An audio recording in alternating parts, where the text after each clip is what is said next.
उपीट आज आपण ह्या मेळाव्याच्या निमित्ताने उपीट बनवतो। आणि हे शेतात सगळं नैसर्गिक आहे, म्हणजे नाचणी शरीरासाठी पण खूप चांगली आहे, कारण नाचणीमध्ये एवढं लोह आहे की प्रत्येक माणसाला त्याचा उपयोग होतो।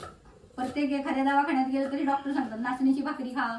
लहान मुलगा जन्मलं की ते 6 महिन्याचं झालं की त्या बाळाला नाचणीचं सत्व, परत स्तनदा माता असली की तिला नाचणीचा लाडू, म्हणजे हे सगळं नाचणीपासून एवढं पौष्टिक आपण पदार्थ बनवतो गावाकडं, आणि ग्रामीण भागातच हे जास्त करून मिळतं आपल्याला।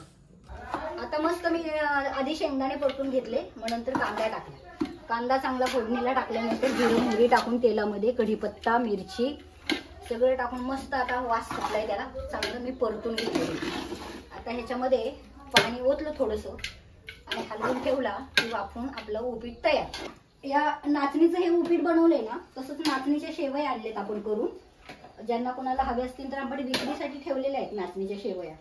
परत नाचणीचे लाडू आहेत, नाचणीचे पापड आहेत आणि नाचणीचा रवा सुद्धा दिलेला आहे। हे आता मी जे उपीट बनवले हे नाचणीच्या रव्याचंच आहे, म्हणजे आपल्याला गोड नको म्हणून आपण हे तिखट बनवलेले आहे। की या वर्षी भारत सरकारने मिलेट इयर म्हणून डिक्लेअर केलेला आहे, तर त्या पद्धतीने ब्रेकफास्ट जो होता त्याच्यामध्ये देखील आपण वेगवेगळ्या मिलेट्सचा वापर केला होता। त्याच्यामधला एक म्हणजे नाचणी, तर नाचणीचा उपमा, घावन असे छान मिलेट्सचे देखील प्रकार होते। आणि हे सर्व जे प्रकार भाज्या असतील, मिलेट्स असतील किंवा इतर सगळ्या गोष्टी, बांबूपासून बनवलेल्या काही गोष्टी होत्या, या सर्व इथली जैवविविधता किती संपन्न आहे, किती समृद्ध आहे ह्याची एक ग्वाहीच देतात असं आपण म्हणू।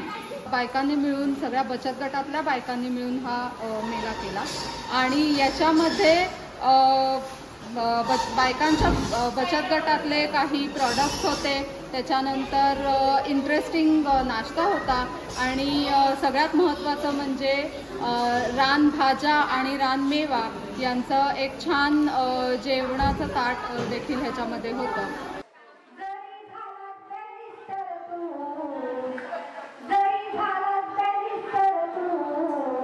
Oh,